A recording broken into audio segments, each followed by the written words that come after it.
ఇట్లుండాలి రాజకీయాలు అన్న ఆలోచనలు ఏమైనా ఉన్నాయా? క్రాంతి, నీకు తెలిసిన రాజకీయం ఒకటి చెప్పు నాకు.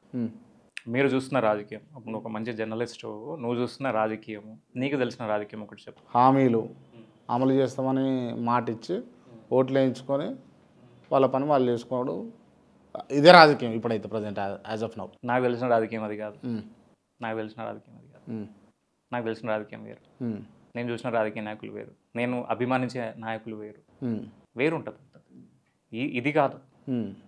ఈ విధంగా ఈ సంక్షేమం ఒక దిక్కు, అభివృద్ధి ఒక దిక్కు పెట్టుకొని ఆ జోడు గుర్రాల లెక్క తీసుకెళ్తూ ప్రతి పేదోడికి, ప్రతి మధ్యతరగతోడికి న్యాయం జరగడమే జరుగుతలేదా? న్యాయం జరుగుతలేదా?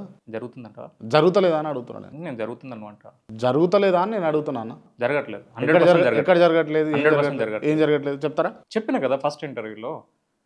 ఒక అమ్మాయి డెలివరీకి పోతే కూడా సర్వీస్ చేయలేనంత వ్యవస్థ ఉంది. ఒక అబ్బాయి గవర్నమెంట్ జాబ్ కోసం ట్రై చేసి వయసు అయిపోతే, వాళ్ళ తల్లిదండ్రుల వయసు అయిపోతే, అదే నేటివ్ వాళ్ళ జన్మస్థలంలో ఉపాధి దొరికే ఛాన్స్ ఉంది. ఇప్పుడు హుజరాబాద్లో నేను ఒక పిల్లోడు నాకు ఫోన్ చేసిండు, వీణవంక నుంచి ఫోన్ చేసిండు. ఆ అబ్బాయి ఎంసీఏ చేసిండు, గవర్నమెంట్ జాబ్స్ ప్రిపేర్ అవుతున్నాడు. ఆ ప్రిపేర్ అయిన తర్వాత జాబ్ రాలేదు, గవర్నమెంట్ జాబ్స్ రాలేదు. ప్రైవేట్ జాబ్ చేసుకోవాలంటే హైదరాబాద్ రావాలి, బెంగళూరు పోవాలి, పూణే, ముంబై ఏడుకు పోవాలి. ఇప్పుడు అక్కడ వాళ్ళ తల్లిదండ్రుల ఆరోగ్యం క్షీణించింది. అక్కడ ఏదో పని చేసుకుందాం అంటాడు. అక్కడ ఏమున్నది చెప్పు? అక్కడ ఏమున్నది? ఏం లేదు కదా. అంటే న్యాయం అనేది ఏంటిది? నీకు విద్య దొరకాలి, వైద్యం దొరకాలి, ఉపాధి కూడా నువ్వు ఉన్న ప్లేస్లో దొరకాలి. నేనేమంటున్నా, ₹1,00,000 ఇప్పుడు ఐబిఎం కంపెనీలో లేదా ఎక్కడో మైక్రోసాఫ్ట్లో ఇచ్చే సాలరీస్ ఇవ్వమని నేను అంటలేను. ఐటీ కంపెనీలు పెట్టమంటలేను. ఏదో ఒక చిన్న పరిశ్రమ, అది చెప్పుల ఫ్యాక్టరీ కావచ్చు, రబ్బర్ ఫ్యాక్టరీ కావచ్చు, షుగర్ ఫ్యాక్టరీ కావచ్చు. భూపాలపల్లి దగ్గర ఉన్నదబ్బా. హుజరాబాద్లో చాలా వనరులు ఉన్నాయి. వాటిని వాడుకోమని చెప్తాను తప్ప, అవి వాడుకుంటే ఎందుకు న్యాయం జరగదు పేదోడికి? రాజకీయం కోరుకుంటాను నేను. అంతేగాని నువ్వు ఏం పని చేయకు, సోవర్పతి లేకుండా నీకు పెన్షన్ ఇస్తా, ఏం పని చేయకు నీకు నేను అన్నీ ఆ బంద్ ఈ బంద్ వేస్తా, ఇది కాదు కదా రాజకీయం. హుజరాబాద్ డెవలప్ కాలేదంటారా ఈ నెలల సంది? అయిందని నువ్వు అంటావా? అంటే కావాలంటే ఏం కావాలనుకుంటారు హుజరాబాద్కి? హుజరాబాద్ అనేది చాలా విలక్షణమైన కాన్స్టిట్యున్సీ. అన్ని కాన్స్టిట్యున్సీ 119 నియోజకవర్గాలలో హుజరాబాద్ అనేది చాలా డిఫరెంట్ కాన్స్టిట్యున్సీ. అక్కడ నాయకులు కానీ ప్రజలు కానీ చాలా డిఫరెంట్గా ఉన్నారు. ఇప్పుడు హుజరాబాద్ అనే కాన్స్టిట్యున్సీ చాలా మందికి ఇప్పటికి హుజరాబాద్ ఉన్న 90% పార్టీలలో తిరిగే వాళ్ళకి కూడా తెలియదు ఇన్ఫర్మేషన్. నేను చెప్తాను నీకు.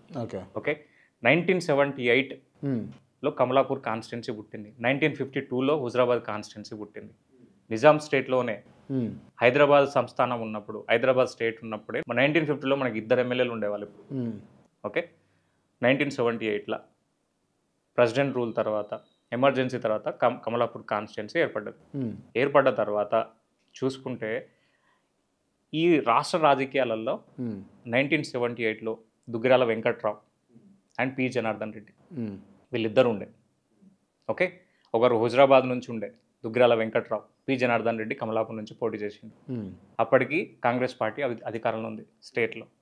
1983లో ఎన్టీ రామారావు పార్టీ పెట్టిండు. పార్టీ పెట్టిన తర్వాత ఇదే 1983లో వచ్చేసి అక్కడి నుంచి రామచంద్రారెడ్డి, ఓకే, రామచంద్రారెడ్డి పోటీ చేసిండు. ఇక్కడ నుంచి కొత్త రాజిరెడ్డి ఇండిపెండెంట్గా పోటీ చేసి గెలిచాడు. ఇక్కడ ఇండిపెండెంట్ క్యాండిడేటు, అక్కడ కాంగ్రెస్ క్యాండిడేటు.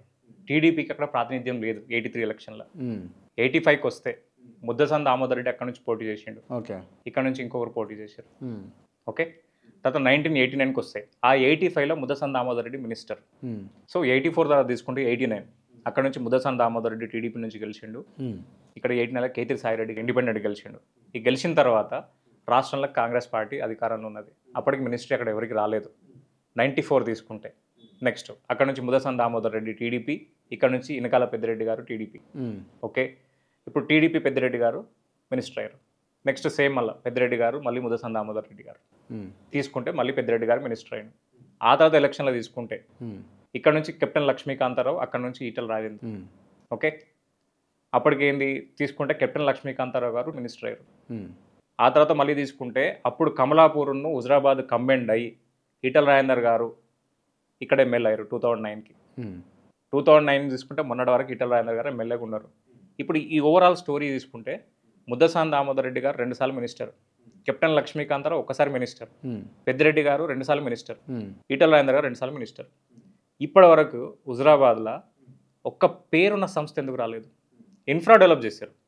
పెద్దిరెడ్డి గారు చేశారు, ఈటల రాజేందర్ గారు ఇన్ఫ్రా చేశారు. దాని మీద క్వశ్చన్ చేస్తలేము. ఏదో ఎంసీబీలు తేవడం కానీ, మురికాలువలు పెట్టడం కానీ, లేదా షాపింగ్ కాంప్లెక్స్లు కట్టడం కానీ చేసిరు. ఇవి ఉంటే సరిపోతుందా? ఇప్పటివరకు ఒక పేరున్న సంస్థ ఎందుకు రాలేదు? ఒక నేషనల్ ఇన్స్టిట్యూట్, ఒక మెడికల్ కాలేజ్, ఒక్క గవర్నమెంట్ ఇంజనీరింగ్ కాలేజ్, ఒక్క ఫ్యాక్టరీ అని వచ్చింది. అంటే వీళ్ళు అడగలేదా? వాళ్ళు చేయలేదా?